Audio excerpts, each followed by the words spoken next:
আজ 1 মাস হলো আয়নার সামনে দাঁড়াই না, কারণ আয়নার সামনে দাঁড়ালে নিজের চেহারার দিকে তাকালে আমার চিৎকার করে কাঁদতে ইচ্ছে করে।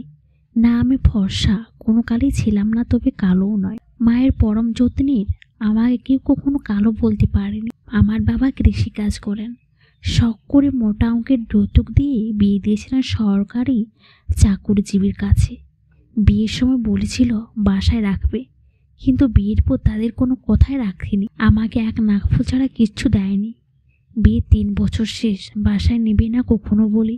তার বাড়িতে তার বাপ মা বোনের মন জুগিয়ে থাকতে পারলে যেন থাকি, না থাকলে চলে যায়। তার বাপ মা এই রোদের মধ্যে ধান ভোটা সব কাজ আমাকে একা দিয়ে করিয়ে।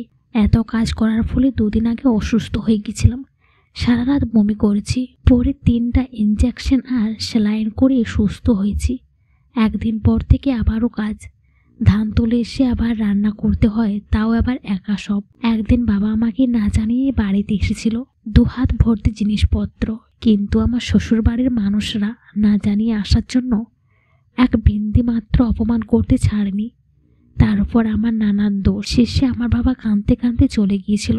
শ্বশুর বাড়ি থেকে আমার স্বামীকে কি জানানো হয়েছিল আমি জানি না, তবে রাতে তিনি ফোন করে বললেন আমাকে, আমার বাবা মায়ের সাথে যদি আমি কোনো রকম যোগাযোগ রাখি তাহলে সেদিন হবে আমার এই বাড়িতে শেষ দিন। বাবার চোখের জল কেমন যেন আমাকে পাথর করে দিয়েছিল।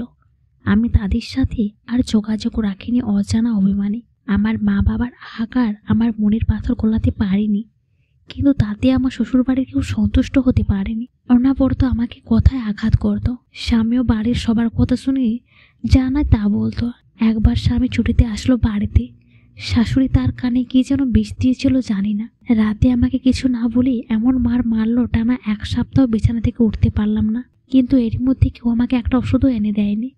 কিন্তু এমন খবর পেয়ে আমার বাবা আর থাকতে পারেনি, ছুটে এসেছিল আমার কাছে আমাকে নিয়ে যেতে, কিন্তু তারা একটিবার আমার বাবার সাথে দেখা করতে দেয়নি। বলেছে আমি দেখা করতে চাই না।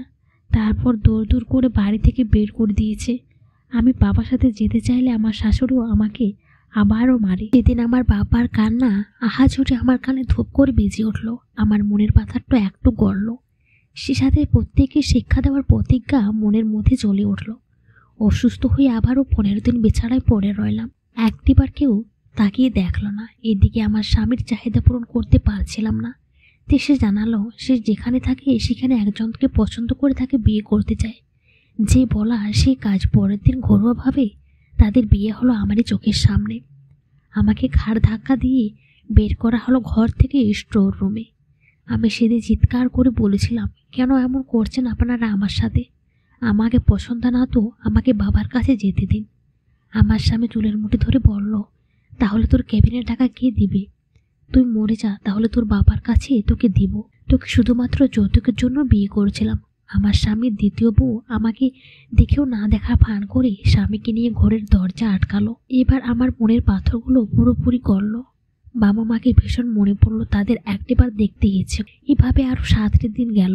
আমার বাবা আরও একবার এসে ঘুরে গেছে। সেদিন ভোরে বাথরুম থেকে বের হয়েছি, তখন দেখে আমার স্বামীর দ্বিতীয় বউ কৌশল করে ঢুকছে গোসল করতে। আমাকে দাঁড়িয়ে দেখে বলল, ভেবো না তোমার ব্যবহার করা সেকেন্ড হ্যান্ড জিনিস আমি ব্যবহার করছি, বরং কিছুদিন তুমি আমার ব্যবহার জিনিসের স্বাদ পেয়েছো। যদিও সেটা তোমার সৌভাগ্য, তাই এখন মন খারাপ করো না। যার জিনিস সে তার স্বাদ নিচ্ছে। জানো সারা রাত আমায় অনেক জ্বালিয়ে মারে, এত আদর করি, আমার জন্য একদম পাগল। উপস, ও একটা জিনিস আছে তোমার জন্য, 1 মিনিট ওয়েট করো। এই বলে মেয়েটা ঘর থেকে একটা বিশেষ শিশি আমার হাতে ধরিয়ে দেয়। তারপর বলে, বেশি খারাপ লাগলে এটা খেয়ে নিও, সারা জীবনের মতো মুক্তি পেয়ে যাবে। তবে মেয়েটা আমাকে মুক্তি দিতে গিয়ে যে নিজের জীবনের সব থেকে বড় একটা ভুল করলো তা সে বুঝতেই পারেনি। 5 দিন পর ভোরে পুলিশের গাড়ি, বাড়ি ভর্তি মানুষ। এত মানুষ দেখে আমার মা বাবার আত্মা কেঁপে উঠল। কিছু হলো না তো তার শিখা মায়ের মনের পাথর। গল্পটা ভালো লাগলে অবশ্যই কমেন্ট করে জানাবেন।